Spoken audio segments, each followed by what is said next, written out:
So black market adoptions, was I bought? Was I sold?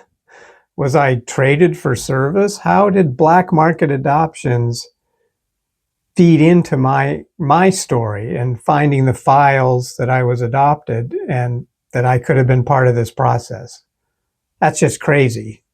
And black market is a horrible sounding situation. You know, you think of the words black market, you put those into any commercial transaction, and what do you think of? You think of illicit trade for outlandish profits. So was I all part of that? That's the crazy thing. So my name is Chris. I found out I was adopted at 33 years old. I found the files in my parents' basement, and black market articles were part of those files. So what is this all about? And did this all happen? And am I the product of something sinister? Um, so black market adoptions, what does that mean? That means that there's kind of a couple types. There's what you probably normally think of as like agencies. Like we have cities, we have county agencies, state agencies. We even have large charities, religious organizations that have uh, a structure around the adoption process where there's staff members that are interviewing prospective parents. There are healthcare workers that are helping these birth mothers. There's people very concerned about the health of the child and how this is all going to happen. So agencies are much more formal and they're really trying to help this process along.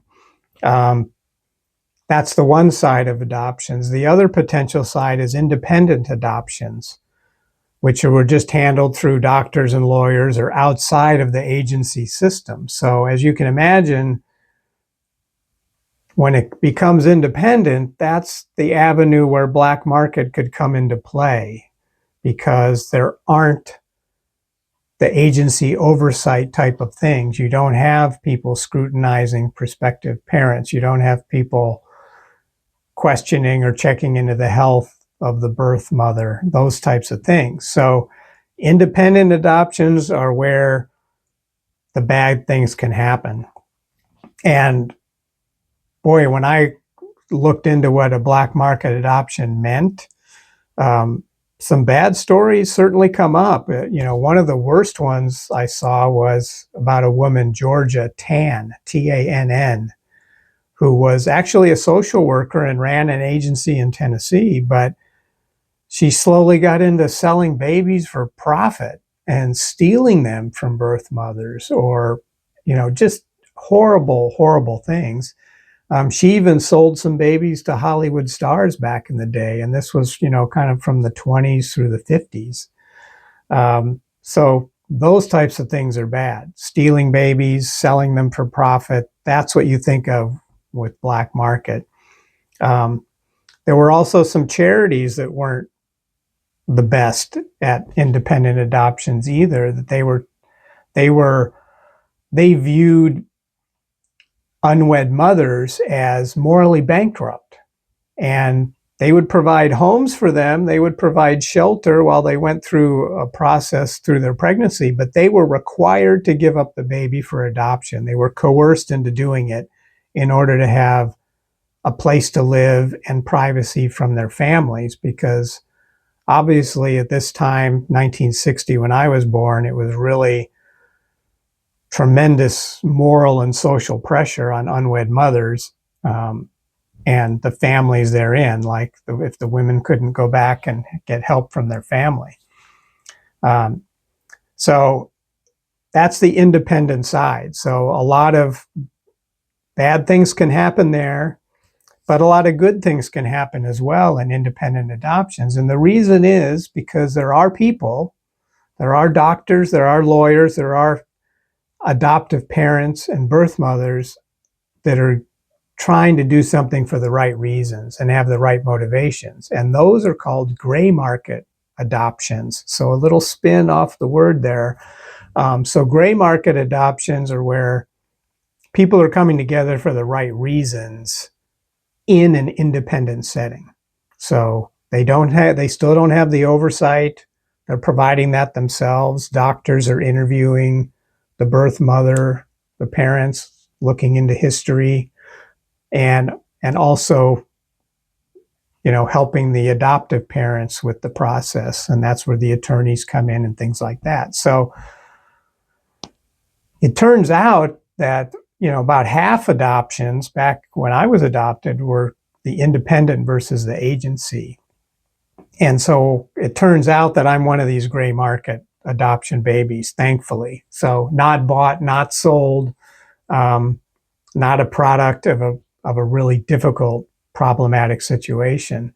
But the question comes up, why did my adoptive parents go down the road of an independent adoption versus going through an agency? And the real reason, there's a couple of them. Agencies were slow. Sometimes would take up to 5 years. And partly maybe the inventory of babies available and the amount of demand. But they did scrutinize and they did a lot of their due diligence trying to come up with the best result in the end. But it would take a long time. My adoptive parents were an older couple that had been married 10 years already. They married later in their 20s, early 30s, so it was kind of rare. So my dad was 43 years old when they brought me home from the hospital in 1960, and he was a World War II vet. And I've future episodes going to talk about how World War II affected my story.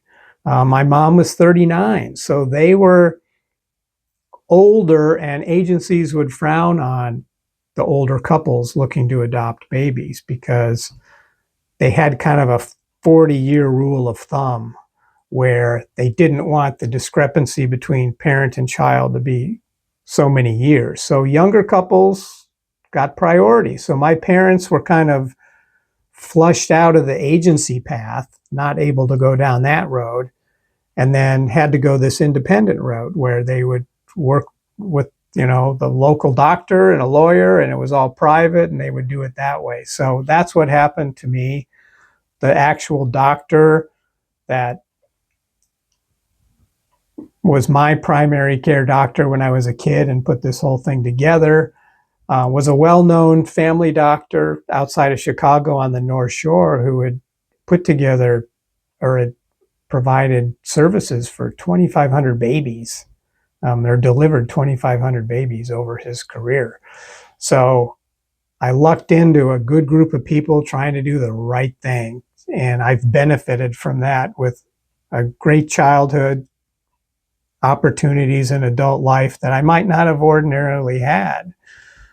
So that's the story on my adoption. That's thankfully gray market, not black market. So hopefully you'll like and subscribe and stick along with me, because next up we're going to be getting into the search efforts. That's the next logical step as I try to track down these birth parents and make those first efforts into trying to find them and reconnect with my DNA relatives. So that's what's coming next. I hope you stick around and see you next time.